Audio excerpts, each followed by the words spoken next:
Hey everybody, welcome back. So today I'm going to give you my recipe of if you're somebody who likes the classic cheeseburger taste from McDonald's with pickle and onion, this is the way I go about it. So there's some things in here that may not suit everybody, and some folks might turn their nose up on it, and some folks might actually, crucify me for.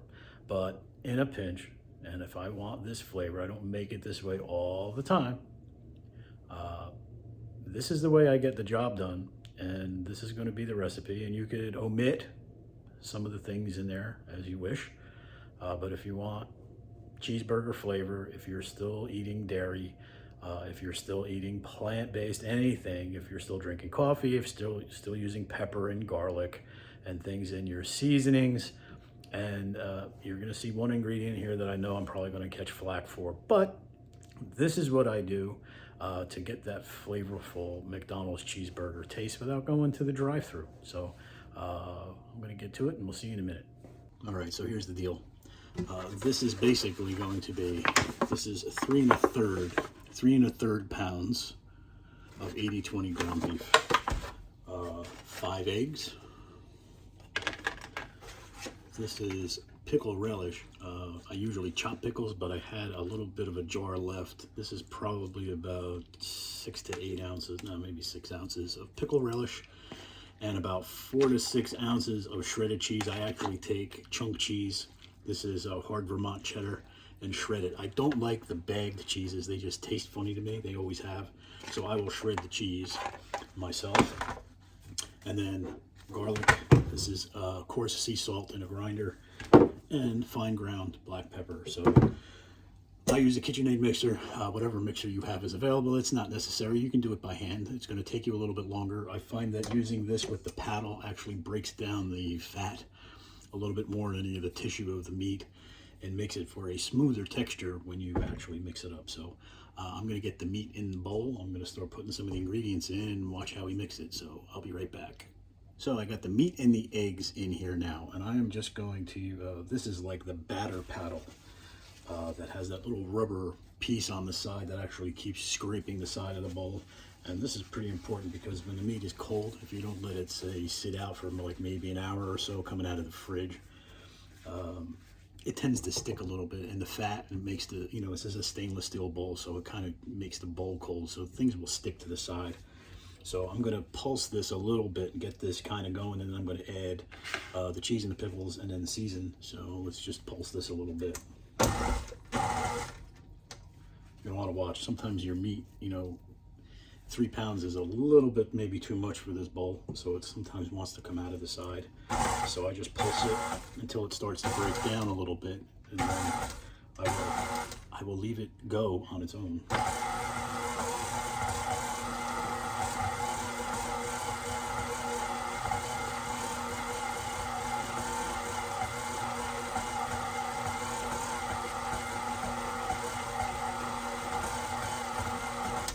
So that's going to stay in the bowl. I won't have to worry about it. I'm going to start basically folding this in as it goes, and your seasoning is going to be to your taste. I don't have exact measurements.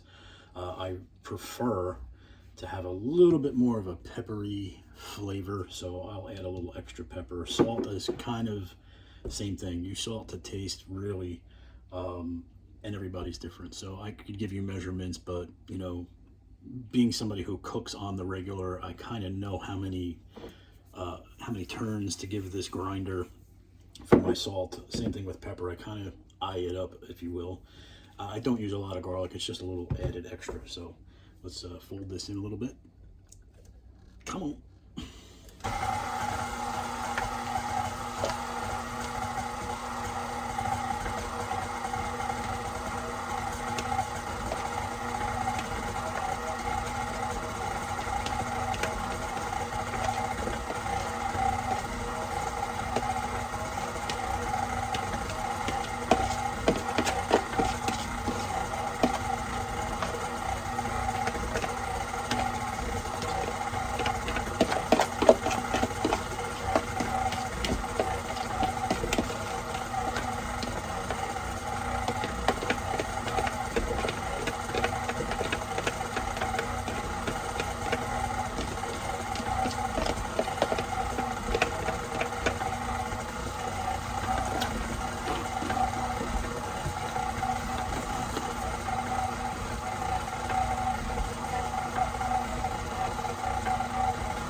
So there is one mystery ingredient to this. Now, some folks may have an aversion to this, being carnivore, and trying to stay off the processed food stuff. You can use fresh onion if you'd rather use a fresh onion. And again, some folks are having an aversion. Even I am. I'm starting to rethink my association with vegetables. But in order to get that flavor, you can use fresh onion. I've done it this way that I'm going to show you, and with fresh onion. With a fresh onion, I used 1/2 of like a pretty large size onion. So 1/2 of an onion minced and put in. The alternative in a pinch, and today I'm in a pinch, I am using, this is onion soup mix for like dips. There's a little bit of carbohydrate in it, less than 4 grams for a serving, and a serving is a whole package, and there's less than 1 gram of sugar. So if you don't want to use this, use the fresh onion, or don't use onion at all. I prefer the flavor of this, and really not showing any ill effects of using this in a pinch. So we'll mix this in.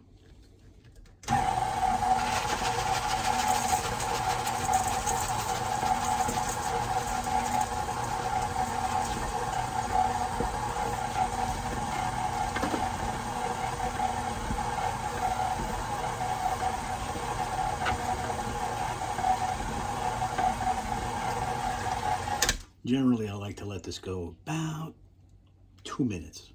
Seems to be a way it really breaks down the tissue a little bit better and get a nice smooth texture. So I'll let this go and get it in the pan, and I'll be right back. So as you can see, as the tissue breaks down in the blender or in the mixer and it breaks itself down, you can see the tissue, it kind of gets stringy. So it kind of sticks to your paddle. So you're going to want to actually clean that off, and that's the way it's going to go. Kind of looks like post-apocalyptic meat shredder went through here, but like I said, it breaks down the tissue, makes it for a smoother texture. So we'll get the paddle out of here, and I'll show you how we get this in the pan. I'll be right back. So here's our roasting pan. You know what that is. You used to lick that when you were a kid with all the pancake batter, regular cake batter, remember? So let's take this off. And we'll get this going into our pan. And this meat was just the right temperature. It didn't really stick much, as I had stated earlier, but there's still some. You want to make sure you get all your fat out of there. That's the important part. So get our fatty bits out. There really wasn't that much on there. There's a little bit of a pickle in there too. So get that in there, and your choice. Use your hands or use your paddle, and try and spread this into an even giant meatloaf brownie, if you will. I should have worn my glove to do this. I don't feel like washing my hands again for the 10th time. So I'm just going to use the beater or the scraper.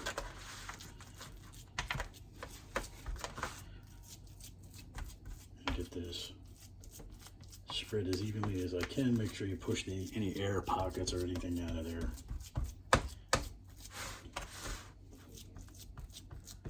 And there you have it. This will go into a 400-degree oven for approximately 45 minutes to an hour. Take your temperature back if you want it to cook a little bit longer and a little bit slower, because maybe you got something to do. 375, same time, like maybe 40 minutes to 50 minutes, so you get a little extra time to do something. 400 seems to be the optimal for me. I have an electric stove. Your results are going to vary. So 400-degree oven, 45 minutes minimum, and we'll see what this comes out like. So while the monster meatloaf is cooking, let's address a couple of things, because I'm sure some folks might be turning their nose up at this recipe. So this is the master class of how to make a meatloaf that will taste like a McDonald's cheeseburger without the ketchup, without the mustard. This is, the pickle and the onion, the classic cheeseburger flavor. So if you already have some problematic issues with dairy, this isn't your recipe. If you have problems with even things like with egg whites, something that's a problematic issue, and you're probably not eating eggs either. Garlic and pepper, which are plant-based, you're probably not eating them. And the wild card, or two of the wild cards for some folks, would be the pickle. And we know the pickles are fermented, and fermented foods like sauerkraut and pickles are totally fine. So I like to put the pickle in there once in a while when I make the meatloaf recipe. So I'm off liquid dairy and I still allow myself cheese. So the onion soup mix might be the biggest wild card of it all. So in a pinch, I will use it.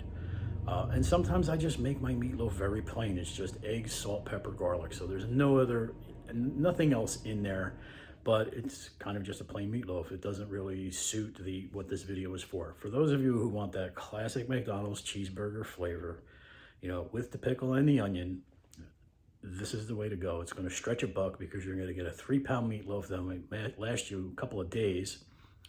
And even though the a la carte menu where you can just go and order the patties with no condiments on it or just plain, we've seen Dr. Ken Berry do it with, I don't think he does cheese.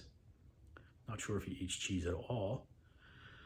But for some of us, cheese is still tolerable. It doesn't have any ill effects. It doesn't cause any issues. So this is like the Monster Masterclass meatloaf if you want this flavor. So crucify me, don't crucify me. This is the way I like to eat it every once in a while. I'm going to continue to do so. So we're going to let this monster cook, and we'll see you in a little bit.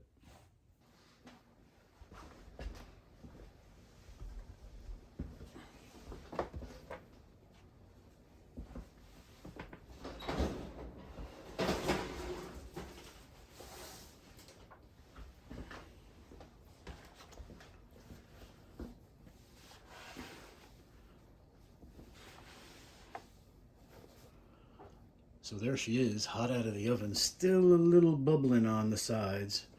And there is all your fatty goodness and things that have come out of your meatloaf. So I tend to undercook it just a touch because when I want to reheat it, I don't want it to get all kinds of shoe leathery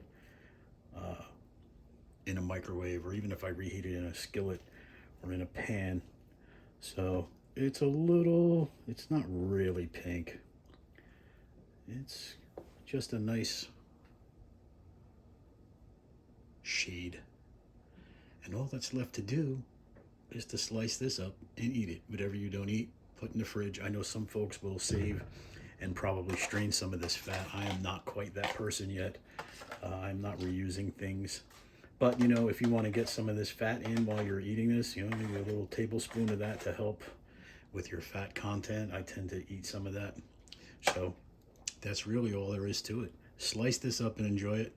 Custom tailor this to the way you wish. And that's about it. So hope everybody's doing well. And I will talk to you in the next video.